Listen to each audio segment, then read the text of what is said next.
What's going on, guys? My name is Nadim, and today we're going to be doing a video on the top 10 best defenders in One Piece Bounty Rush. Now, of course, this list is going to be my opinion. However, I did consult two of the best defenders in the game, M and Goblin. Now, both of them, they will be linked in the description. You can check out their videos. They have a really good gameplay with really many defenders, and they're very good at this game. So feel free to check them out. And of course, after asking their opinions, even though they're both really good defender players, they both very much disagree on the order of their top 10. Of course, the top 10 defenders I think are pretty much represented well here, but it's the order. My order is a bit different than theirs, but I will mainly focus on looking into how these defenders will be for the majority of the player base. People with maybe 100% support to 135% support, that are good at the game but not the best, that have decent medals but not the best, and that in general, of course, can have fun, have some knowledge, but don't necessarily dedicate a lot of their life into Bounty Rush. All right, so at number 10 we have time skip Frankie. Now, honestly, at number 10 you could put Kid, you could put Hina, you could put Kuma, you could put Stampede Smoker, whichever you want. Honestly, at number 10, it's a very much flexible position. My personal favorite, Time Skip Frankie, honestly, a very underrated character. The skill being cross map is fantastic, knocking them back. The skill I also think is really good if you time it properly. He has very nice trades, very defensive, but also can increase damage. So he is honestly a very good character. He might struggle a bit with Shanks if you don't bait out his dodge and counter, but still a good matchup against a lot of units.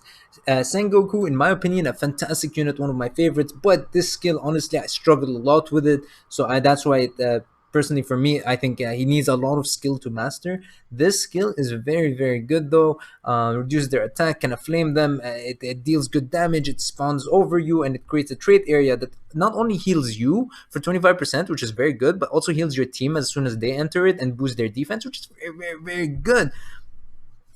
He also has reduced damage received, of course, but also normals will not do a lot of damage to this guy, because basically the lower the damage you will do to him, the low damaging attacks will deal even less damage to this guy. So he can be very tanky. Of course, he might struggle a bit more with big hits. Like if it's a one-shot skill, he might take a lot of damage from that.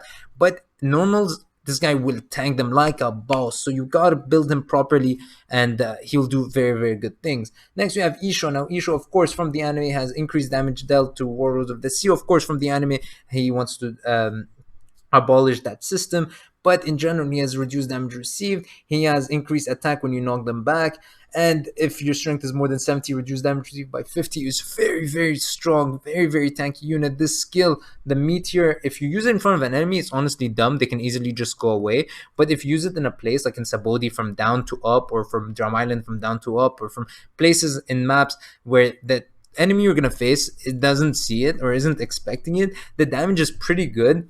It reduces their attack, and it disregards defense, which means the damage will be even better, because a lot of people build characters up with defense. So very good. A skill, this one, oh my god, this skill, dude. If you don't perfect dodge it, it's pretty easy to perfect dodge, but if you dodge and then this skill comes, it will send you to another country, bro. Literally straight up to another country. You're gonna be on the floor as well for like 20 minutes.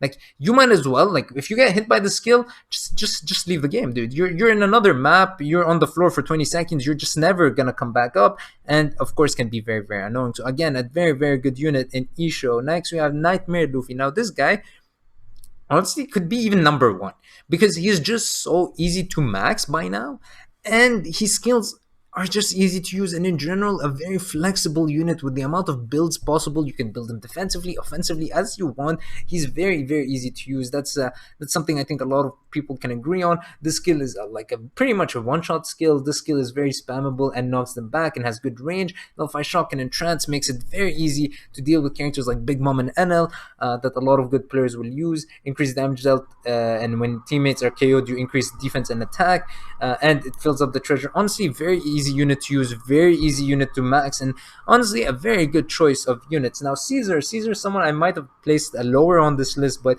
he might be higher.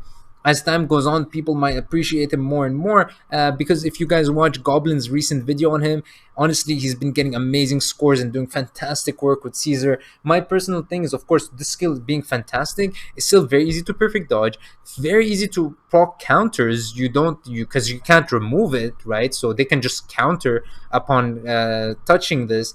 And you slow down, so you might use it at the wrong times, which more beginner players might not play properly. But in general, it's so good. The amount of damage it will deal with poison, it's so good. It tracks up so much. This thing can knock them back. Of course, easy to perfect dodge, but deals okay damage and is really really annoying for the enemies. Of course, if you poison with this guy, you also heal every time you hit, which is very very good. He can also poison with the regular hits, reduce damage received, and of course poison recovers. And when you use that skill, you're also increasing defense, so that's also very very good. Fantastic unit, tons of fun to play as well. So definitely would recommend, if you want to use someone who's not the most used right now, you can check out Caesar. Next we have Mihawk. Now Mihawk, personally, my man, I love this guy. I love using this guy, right? But again, if you want to use him as the defender like Sengoku or Blackbeard, where you're in the middle of the point and you say, yo, come hit me, you're gonna struggle. All right, you kind of want to play this guy more on the defensive side of things. He's a bit more ranged, so maybe consider him an off tank if you play games that have like a role main tank off tank. Well, you know what I mean by this, because you definitely don't want to be the guy on the point and everyone attacking you. You're not gonna be enjoy this so much. But this skill, very very good if you charge it up. You can bail out their dodge very easily, right? Because they don't know when you're gonna release the charge. But of course, with time you can experience different Mihawk players, and you'll of course learn to dodge properly.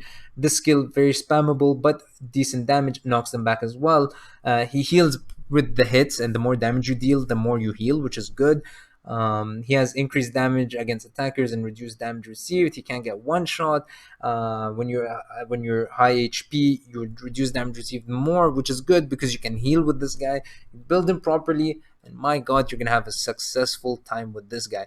And you can still build him up very well, of course. Even you can play him as the main tank, of course, but he's just, I think, you will shine more if you're not playing in the face of the opponents and more sneaky. But in the 1v1s, he will still deal amazing job. Now Kid, even though he's a good unit, is not who we have at number 4. At number 4 we have Magellan, but I don't have him, so we're going to take a look at Magellan right now. Right now, this guy, fantastic, beautiful character from the anime. Honestly, I love this guy, so I can't wait to pull him. But Venom Demon, oh my god, it's amazing. It makes him, if you hit it, it makes them venomed or whatever this is called, and deals a lot of damage and can be very frustrating, racks up your score when they're knocked on the floor. If you use this in the proper time, the chloro ball, you'll force them to either use their dodge or get hit and get poisoned. Again, that's what they don't want. So but the thing with this guy, he could be much higher on the list, but you really need to know when to use him and how to use him, because this skill, it will make you slow as shit, right? So if you're not someone who will use your normals during the skill, you'll be super slow.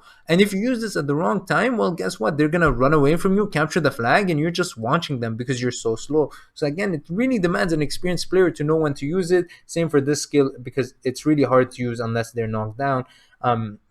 But still fantastic unit. All these traits about poison, very good. Every time you get hit, you get skill 1 faster. Of course, that's the venom.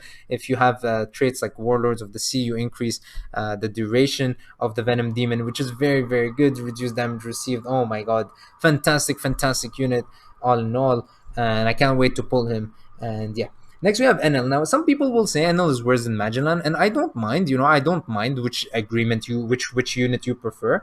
But I would say Magellan's very punishing for bad players. This guy is still very hard to master, but it's still much easier, as in you're not going to get punished the way you get punished from slowing down with Magellan, right? This skill, very, very good, shocks them, reduces their defense, good cooldown. This one is okay, but if you create the trait area, you want to make sure that you're not getting hit, because if you get hit, you don't create the trait area, and when you get the trait area, my god, you reduce damage received and your knockback becomes down, so you can't get moved up from it. Of course, you don't want to get sucked in by Blackbeard, but other than that, you can build them with Rumble and deal very well with Blackbeard. You can shock by hitting, you can shock by getting hit. You cannot get shocked from characters like Big Mom, so that's very good. Reduce damage received, increase damage dealt to shock, boost attack by 30, to every time they're when they're shocked. And you also get skill 2 cooldown, which allows you to create your trade area again. Skill 1 cooldown, of course, when you're in your treasure area, so you can again deal more damage. Very fantastic. Honestly, I'd recommend watching Trick's video. I'll probably leave it in the description if I can remember, because that was a fantastic video. When I saw that, the amount of patience he showed, the amount of calm, collected, right decisions he's displayed was fucking amazing. Now, next we have Katakuri. Oh my god, this guy I actually did not think was the best unit. All right, actually, until like maybe 2 weeks ago, I would have not said he's that good. Right, but definitely good, definitely top 10 for sure, but not top 2. But the reason I think he's top 2 is because this skill obviously is very versatile. You can use it close to the enemies, far from the enemies, surprise them. It deals okay damage, and it knocks them back, which is very, very good, right? Very spammable as well. This one, oh my god, this is the skill. This is a skill of a lifetime, right? You crit with this guy, guess what? First of all, this knocks them back, right? It does many hits, so you obviously don't want to hit it on Magellan or people that will benefit, like Urouge and Blackbeard, but in general, fantastic skill. It will heal you back to full with the right builds, right? The CP9 build that a lot of people like using will definitely benefit this guy a lot. And honestly, man, after seeing some of the best players do the things they've done with him, not only like my thing with him was that his skills were easy to dodge, and also that he wasn't the tankiest, right? He still struggles a lot with Blackbeard in my opinion, but if you build him properly, he actually struggles a lot less. And his skills just do so much damage and so much work and not damage, and you heal back to full pretty much every 20 seconds. Is just broken. His skills very nice. You can keep dodging, reduce damage received from attackers. You also have a 10% chance to keep dodging anything just randomly under 50% HP, but you will never be there because you're always going to heal back. And yeah, when your strength is above 50, you reduce damage received. So again, very, very good unit. I can't wait to level up mine. But after seeing a lot of players use him recently, I just can't put him under. Of course, fantastic unit. And next we have Urouge. Now Urouge also very good, but very easy to build, right? The best Urouges of course have amazing builds, but I think that anyone can use Urouge very effectively. This skill it takes some skill, of course, to use, but this one is just an easy counter. Every time you get hit, you reduce the cooldown, you will heal, you deal okay damage with knockback if it hits. It's very good, honestly. When your strength is under 50, you also increase damage and reduce damage received, which is very good. Every time you get hit, you get your counter. You also boost attack when you receive a lot of damage. You also increase your defense, which is really good. Sorry for the phone, but you increase your damage, which is very good. Sorry, you increase your defense because up to 50% increase in defense is fantastic, and you can get one shot, of course. Beautiful unit, honestly, very easy to use. If you're looking at the maximum or the best of the best using him, you will see a lot of success as well.